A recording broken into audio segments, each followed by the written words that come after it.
గురుబ్రహ్మ ప్రేక్షకులకు నమస్కారం అండి. మన గురుబ్రహ్మ ప్రేక్షకులు చాలామంది అడుగుతున్నది ఏంటంటే, అమ్మాయి ఒకే నక్షత్రంలోనే జన్మించి అబ్బాయి కూడా ఒకే నక్షత్రంలోనే జన్మిస్తే వివాహానికి అనుకూలమా అండి? వివాహం చేయవచ్చా? పొంతన కుదురుతుందా అని అడుగుతూ ఉన్నారు. జ్యోతిష శాస్త్రం ప్రకారం కొన్ని నక్షత్రాల వారు మాత్రమే ఒకే నక్షత్రంలో జన్మించిన వారిని వివాహం చేసుకోవచ్చండి. కొన్ని నక్షత్రాల వారికి మాత్రమే ఏక నక్షత్ర దోషం వర్తించదు. కొన్ని నక్షత్రాల వారు చేసుకోకూడదు. ఆ నక్షత్రాలు ఏవి, ఏ నక్షత్రాల వారు చేసుకోవచ్చు, ఏ నక్షత్రంలో జన్మించిన వారు చేసుకోకూడదు అని చాలా క్లియర్గా వివరిస్తానండి ఈ వీడియోలో.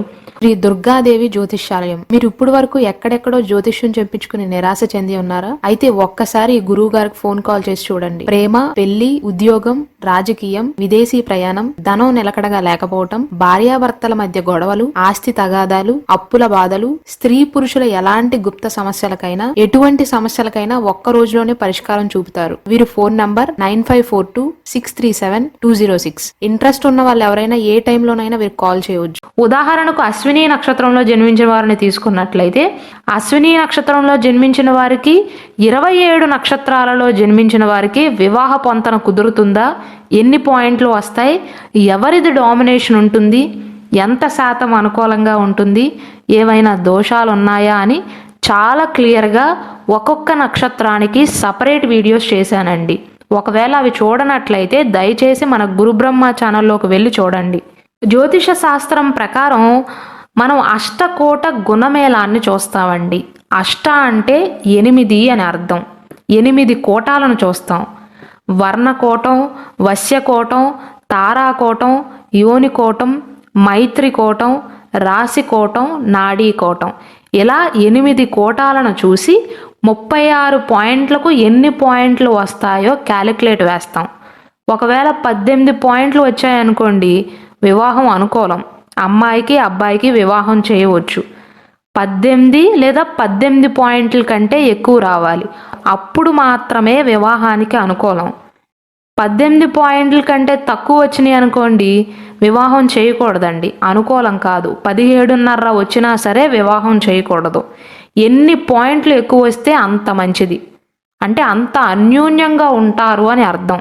అయితే పాయింట్లతో పాటుగా అమ్మాయి అబ్బాయి జాతకాలు కలిస్తే ఏవైనా దోషాలు ఉన్నాయా లేవా అని కూడా చూడాలండి.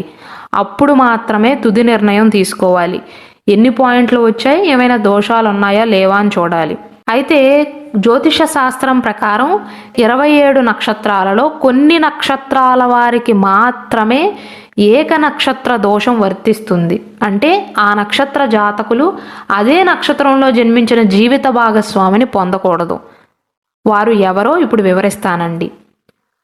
అశ్విని నక్షత్రంలో జన్మించిన వారు, భరణి నక్షత్రంలో జన్మించిన వారు, కృత్తికా నక్షత్రం, మృగశిర నక్షత్రం, పునర్వసు నక్షత్రం, ఆశ్లేష నక్షత్రం, పుబ్బా నక్షత్రం, ఉత్తరా నక్షత్రం, చిత్తా నక్షత్రం, స్వాతి నక్షత్రం, అనురాధ నక్షత్రం, జ్యేష్ఠ నక్షత్రం, మూలా నక్షత్రం, పూర్వాషాఢ నక్షత్రం, ఉత్తరాషాఢ నక్షత్రం, ధనిష్ఠ నక్షత్రం, శతభిష నక్షత్రం, పూర్వాభాద్ర నక్షత్రం, ఉత్తరాభాద్రపద నక్షత్రం, రేవతి నక్షత్రం. ఈ నక్షత్రాలలో జన్మించిన వారు మాత్రం ఒకే నక్షత్రంలో జన్మించిన వారిని వివాహం చేసుకోకూడదండి. ఉదాహరణకు అశ్విని నక్షత్రంలో జన్మించిన అమ్మాయిలను తీసుకున్నట్లయితే, అమ్మాయి అశ్విని నక్షత్రం 1వ పాదంలో జన్మించిందనుకోండి, అబ్బాయి అదే నక్షత్రంలో జన్మించి ఒకే పాదంలో జన్మించినా వేరువేరు పాదాలలో జన్మించినా సరే వివాహం అనుకూలం కాదు. ఈ నక్షత్ర జాతకులకు ఏకనాడి దోషం అనేది వర్తిస్తుంది. వీరు అదే నక్షత్ర జాతకులను వివాహం చేసుకోకూడదు. ఒకవేళ వివాహం చేసుకుంటే ఏమవుతుంది అని అడుగుతారు చాలామంది. అమ్మాయి అబ్బాయి ఇద్దరి మధ్య శారీరక సమతుల్యత, మానసిక సమతుల్యత బాగోదండి, అనుకూలం కాదు, అలా చేయకూడదు. అమ్మాయి అబ్బాయి మధ్య గొడవలు ఎక్కువగా అవుతాయి. వారి మనస్తత్వాలు కలిసినప్పటికీ కూడా ఏక నక్షత్ర దోషం పరిహారం జరగదు కాబట్టి అమ్మాయి అబ్బాయి మధ్య గొడవలు ఎక్కువగా అవుతాయి. అందుకే వివాహం చేయకూడదు అని సూచిస్తారు. అయితే కొన్ని నక్షత్ర జాతకులు మాత్రం వివాహం చేసుకోవచ్చండి. అదే నక్షత్ర జాతకులను వివాహం చేసుకోవచ్చు. కానీ దానికి కూడా ఒక కండిషన్ ఉంది. ఏ నక్షత్రాల వారంటే రోహిణీ నక్షత్రం, ఆరుద్ర నక్షత్రం, పుష్యమి నక్షత్రం, మఘా నక్షత్రం, విశాఖ నక్షత్రం, శ్రవణ నక్షత్రం. ఈ నక్షత్ర జాతకులు మాత్రమే ఒకే నక్షత్రంలో జన్మించిన వారిని వివాహం చేసుకోవచ్చు. అయితే ఒక కండిషన్ ఉంది.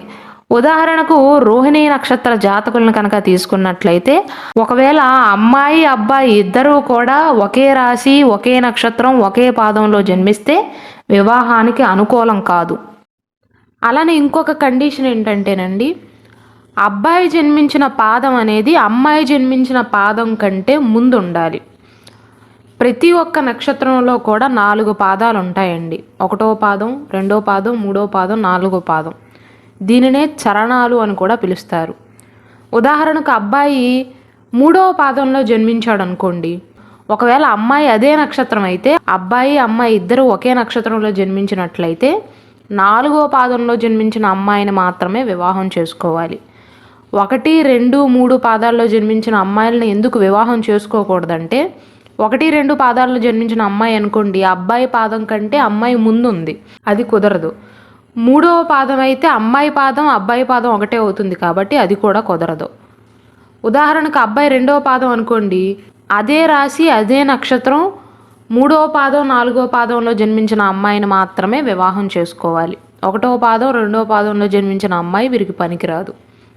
ఈ నక్షత్ర జాతకులు మాత్రం అమ్మాయి అబ్బాయి ఇద్దరూ ఒకే రాశి ఒకే నక్షత్రంలో జన్మించిన వేరువేరు పాదాలలో జన్మించి ఉండాలి. అప్పుడు మాత్రమే వివాహానికి అనుకూలం. లేకపోతే వివాహం చేయకూడదండి, అనుకూలం కాదు. చేసుకుంటే ఏమవుతుందండి అని అడుగుతారండి చాలామంది. అలా చేసుకున్నట్లయితే ఇరువురికి అంటే అమ్మాయికి అబ్బాయికి ఇద్దరికీ కూడా శారీరకంగా మానసికంగా కూడా బాగోదండి. ఆరోగ్య సమస్యలు ఎక్కువగా వస్తాయి, అనారోగ్య సమస్యలు బాధిస్తాయి. దానితో పాటుగా ఆర్థిక సమస్యలు, నష్టాల రూపంలో ఆటంకాలను కూడా ఎదుర్కోవాల్సి వస్తుంది. అంటే అమ్మాయికి అబ్బాయికి మధ్య శాంతి లేకపోవటం, సామరస్యం లేకపోవటం, ఇంట్లో ఎక్కువగా గొడవలు అవ్వటం, మానసికంగా కలవలేకపోవటం, శారీరకంగా కలవలేకపోవటం, ఇలాంటి చెడు ఫలితాలు ఉంటాయి. కాబట్టే ఒకే నక్షత్రం ఒకే రాశి ఒకే పాదంలో జన్మించిన వారిని వివాహం చేసుకోకూడదండి.